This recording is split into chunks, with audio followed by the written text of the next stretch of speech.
Hello and welcome to a quick bonus episode. We're going to start with Amanda in an excerpt from an episode that will be coming out. And then Tara is going to join me to tell you why we think you should play Pentiment. So settle in for a little bonus episode discussion of resolutions, video games, and recommendations. Happy holidays. So do you have any goals or resolutions or things that you're going to do in 2023? I don't know. I'm pretty anti-resolution in general. Yes, I know. That's why I asked, because you're usually like, nah. No, but when I was visiting my brother is a planner. He wants to know what he's doing tomorrow. He wants to know what he's doing 5 months from now, 5 years from now. He's one of those people. And he had asked me while we were driving to Belgium, I think. He's like, sis, what's your 5-year plan? Like, what? Did you look at him like, what? I was like, Zach, I don't have a 5-year plan. I don't even have a year plan. And I think that like part of that is motivated by the end of a very long-term relationship of like, okay, yeah, the plan I had just completely combusted. So you know what? I don't really have a plan anymore. And that's okay. I'm just kind of taking things as they happen and going from there. Maybe I'll have like a plan for like what I want to do 2 months from now or 3 months from now. But right now I'm in a state of like, I'm not really going to worry 5 years from now.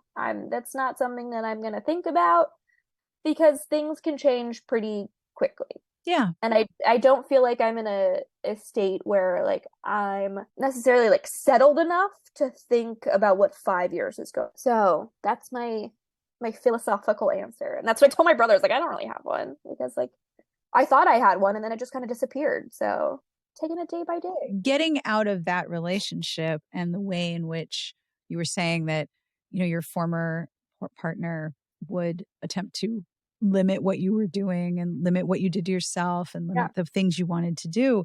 It's okay, I think, to spend that period afterward refamiliarizing yourself with what you want. Yeah. Because you don't have to factor in someone else's opinion into what you want. Yeah, like if I just want to spend the entire afternoon playing a video game, why not? I can do that and not feel bad that I'm going to get a lecture of like not using my time productively or whatever. It's like, it's a fucking Sunday. Leave me alone.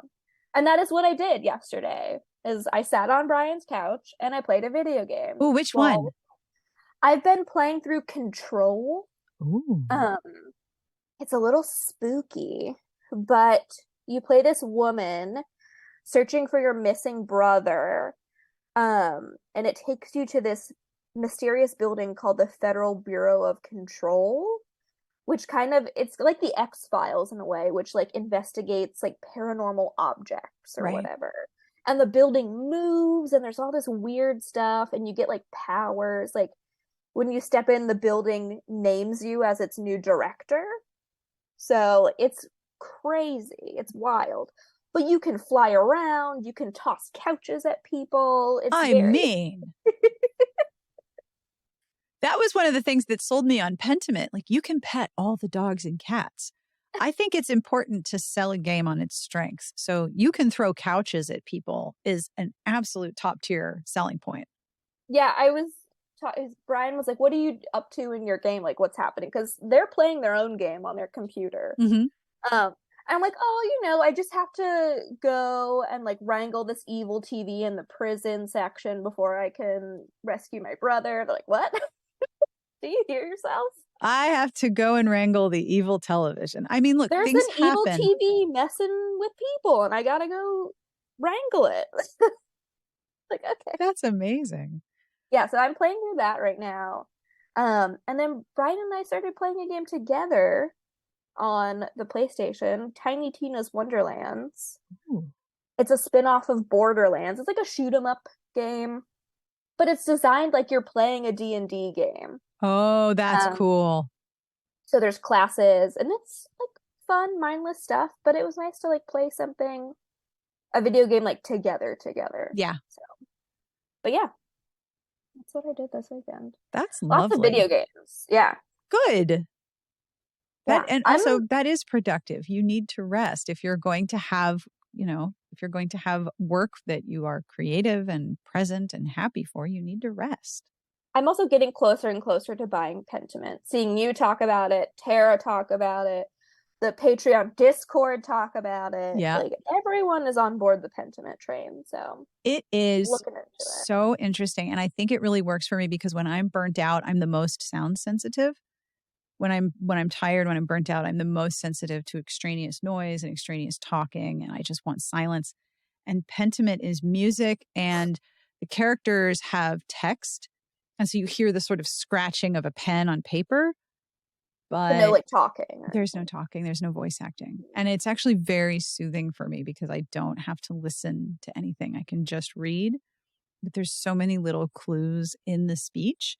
And even the way that the speech appears indicates the sort of class or status of that person and whether or not they're literate and how educated they are and whether or not they're an artist. It changes the appearance. Like the printer, the guy who runs the printing press, his speech appears as blocks upside down and then they flip over and print what he's saying. It's so clever. That's neat. It's very cool. Okay, I'll look at it on Steam. It's a good mystery too. It's a good mystery. And it tells you how your decisions have influenced the plot. Like, this will be remembered. And then it's like you come to a point where you have to make a character do something. It'll give you a little evaluative menu. I'm like, okay, so here are the reasons why this is going to either succeed or fail. You said this, you didn't do that. You said this, you didn't do that. It's very cool. Is there like an end to it? Have you like finished it? I have gotten into the second part of it, and Okay. and it's still part of the original mystery, but I haven't finished it yet. Because I was curious, like how long of a game it was.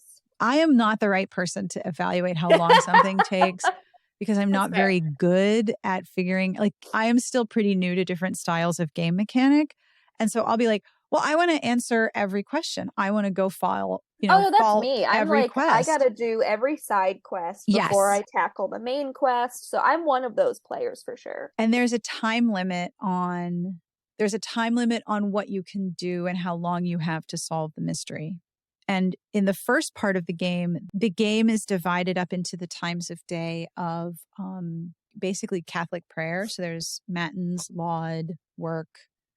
There's Compline. So it reminds me a lot of the Cadfile series because Cadfile lives in a monastery and is a monk, and his day is kept through the prayer sequence of the monastery. What would be a fun post now that you're saying that? Mm-hmm. If you like these books, you'll like these video games. Oh, that's such a good idea. I just got it when you were like, oh, like the Cadfile books. If you like these books, you'll like these video games. Let's do that.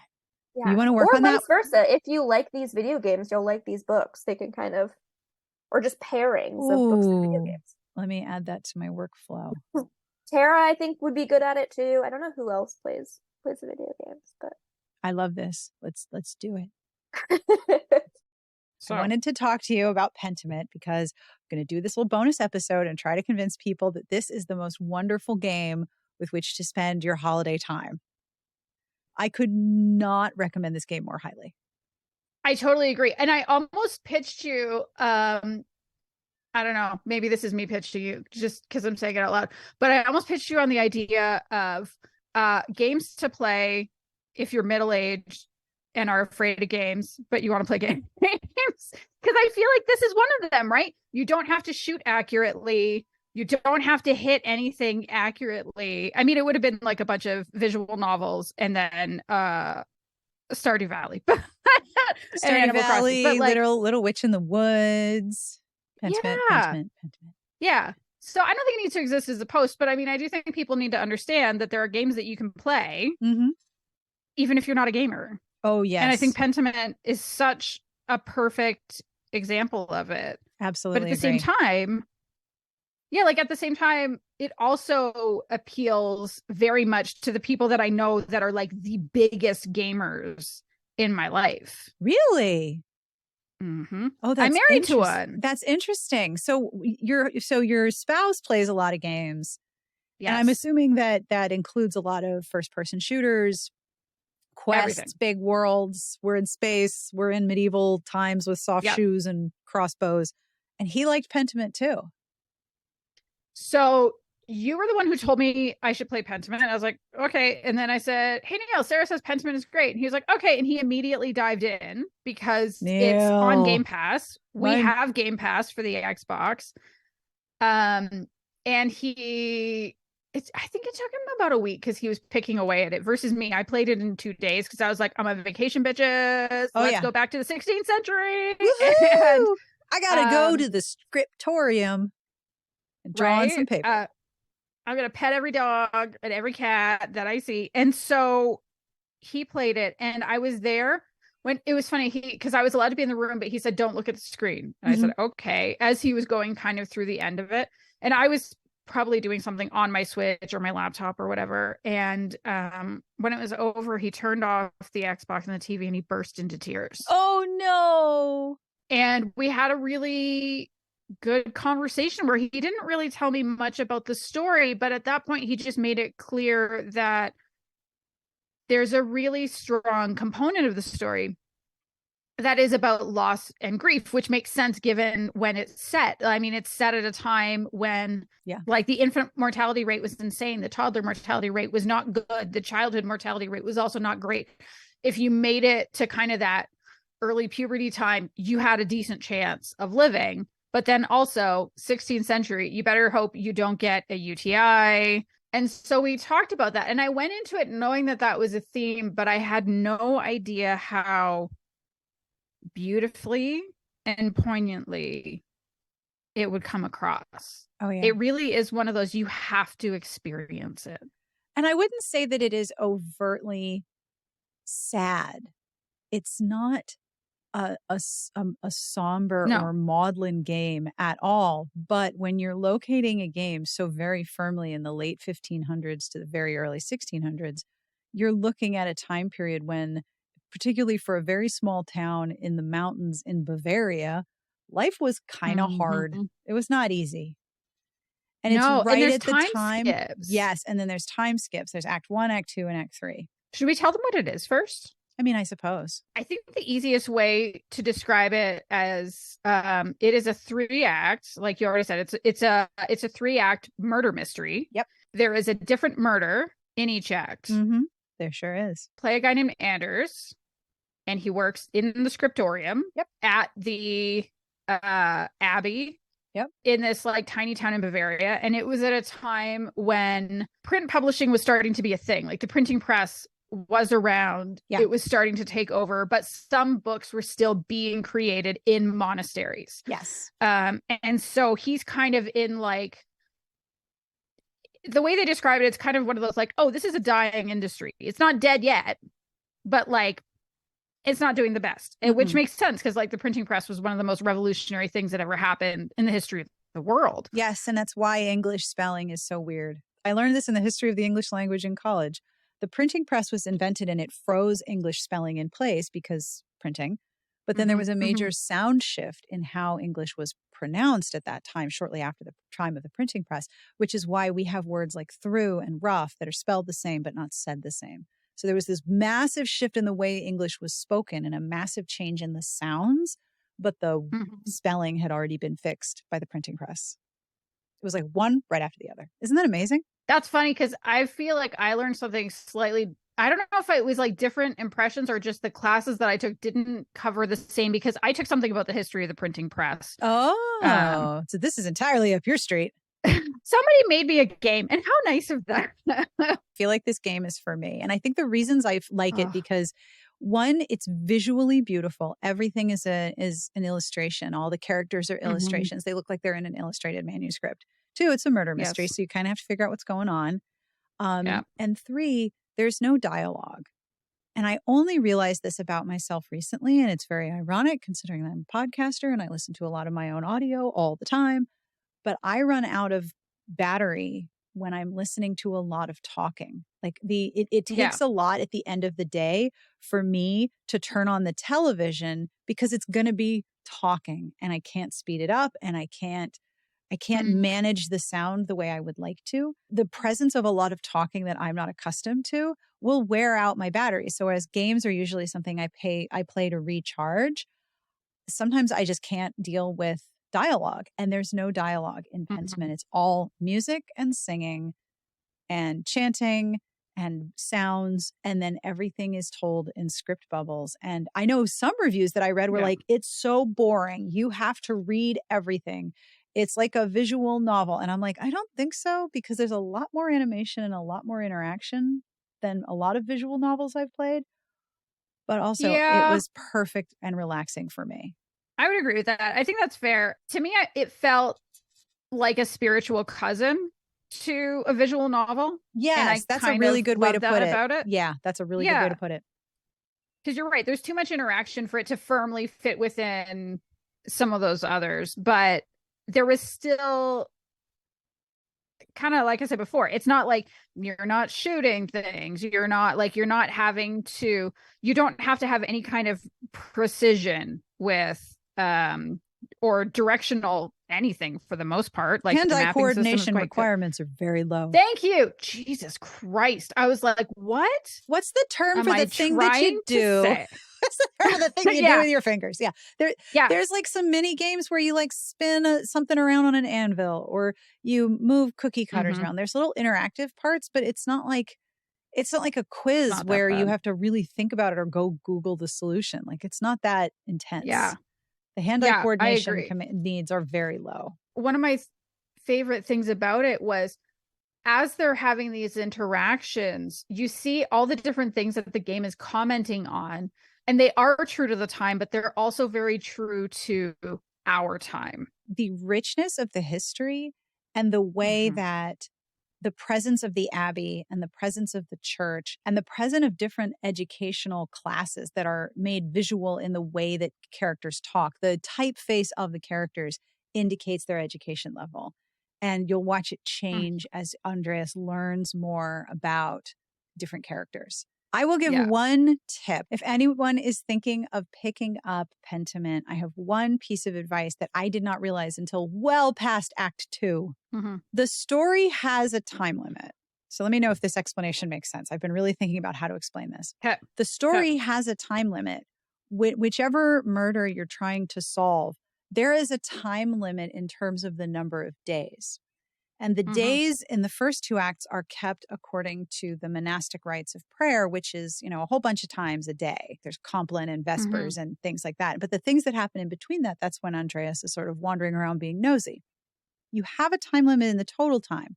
But the thing that advances the clock of each day is either going to a meal, running out of dialogue choices, or going to bed. So if you keep getting prompts from other characters like, oh, you should go eat, that doesn't mean that, you're going to run out of time and you're going to expire and lie down. And then like in Stardew Valley, somebody's going to come and rob you, and then you'll wake up in the hospital and you'll owe lots of money. Like, that doesn't happen.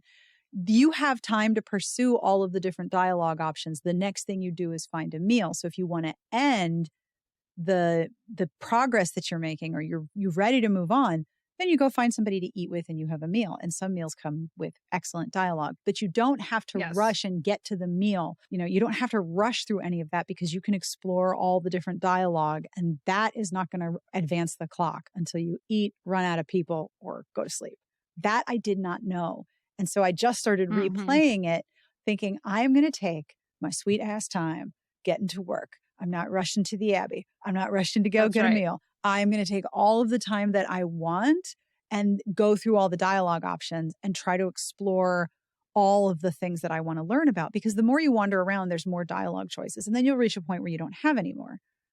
I was so focused on, I got to go eat. Oh, I got to get to work. Oh, I got to go do the thing. Same. And I was like, if I don't do these things, then I'm going to be penalized.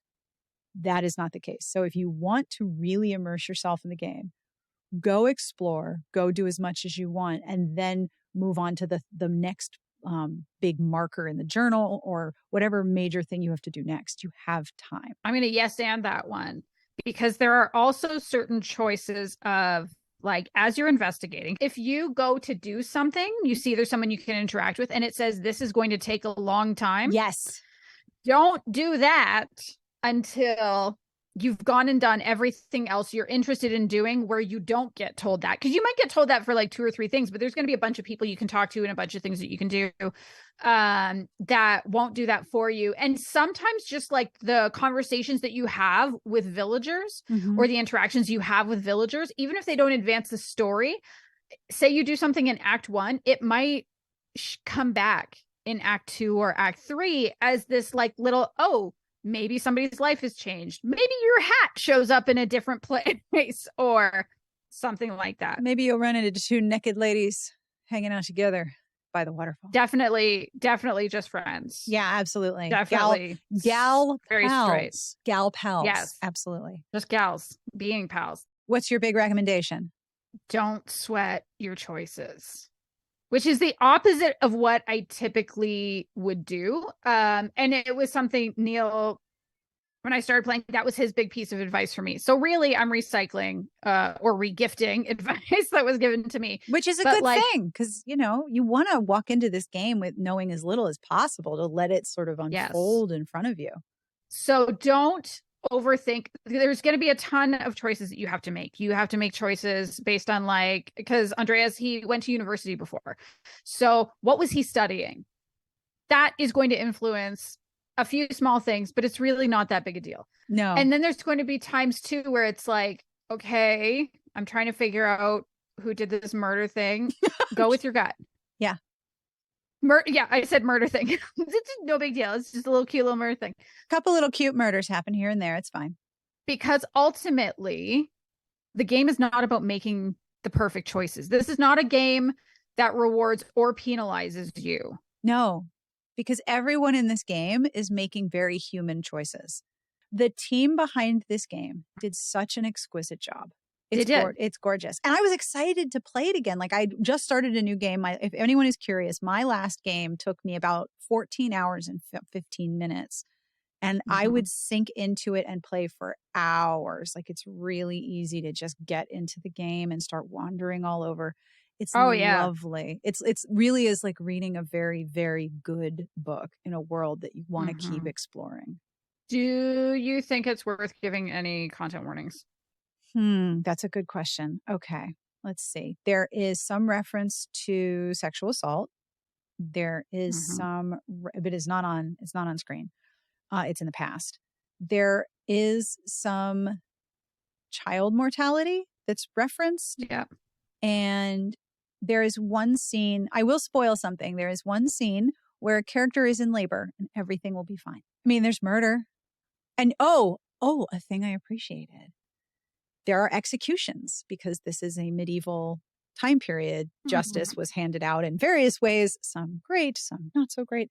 And there are executions, but you have a choice to not look. The only other one I'll say, as a person who lives with religious trauma, and luckily, you know, I've been able to go for therapy specifically for that. That's been very, very helpful in terms of like breaking it down and integrating it back in my life. I found this an incredibly affirming game to play. Yeah. Because unsurprisingly, I mean, we talked about there being the monastery, the abbey, the whatever. So religion definitely, and again, looking at the time, religion is going to play a force. I found it incredibly affirming, but also there's no way to prove it, but I'm pretty sure that if it had been before I did the work, it would have been very healing, but painful to play. And so if you have unresolved religious trauma, I do think that's something just to take into account.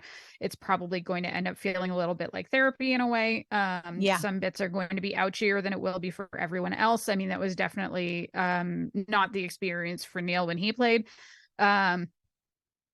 But ultimately, I still think it's very worthwhile. It's just something to even just know about. So you don't kind of go through it and see some things and just go like, oh shit, as something punches you in the face out of nowhere. Best part of the game, pet all the dogs, pet all the cats. Always pet Mousefinger. And also the children are adorable. They're super cute. Oh my God. The kids are so cute in it. Yeah. They did a really good job. Like the artwork in it is just exquisite. They did such a good job. And the funny thing is, there were a bunch of people bitching in the reviews about how it's 2D, and it's like, yeah, get over yourself. It's based on a beautiful manuscript. 2D. It's based on a medieval manuscript. Of course it's 2D. I do think that it was made for a very specific group of people, and we are in it. Yes. and so for those of us that, you did have that, like, went and studied, the history of publishing and medieval history or Renaissance history and all these, like, yeah, it's going to appeal to us. It's going to appeal to the classics nerds, the lit nerds, the history nerds. It's not necessarily going to appeal to the people that only want to do like the first person shooting thing. And that's okay. Like, I also think some people and I get that, like, user reviews, like, they're not critics, and that's fine. And anybody kind of gets to do them. It's like the Yelp of gaming. But I also think it's okay to say something is not for you. And I think a lot of people are not used to that idea. It's like, if I bought a thing, then it must be for me. And it's like, no, that wasn't made for you. That's okay. But, like, if you like any of that stuff, if you're into class, even if you're into philosophy to a certain extent, because that comes into it. Like, if you're a nerd like us. If you are a nerd and you like art and you like history and you like seeing how history influences individual people at a specific time. So you have the great historical things that happen. Yes, but social history. Yeah, here are the individual people living within that history. And what makes people become inhumane. This is entirely up your street. And like I said, it's gorgeous to look at and it's gorgeous to listen to. Play over the holidays if you have time. And if you don't over the holidays, carve out time. Carve out a weekend. Yeah. Where you're going to do nothing but this, because I played it in 2 days. I played it like it was my job. And kind of is right now. I loved it. It's so wonderful. I'm excited to play it again and do more things and choose different things. Like, I'm excited by, even with the simplicity of the gameplay, the number of choices and influences there are. It is such a nerdy literary history murder mystery game. It's so good. It's so good. Yeah. Happy holidays to you. Thank you. Thank you again for being part of the podcast Patreon. Have a wonderful holiday and Happy New Year.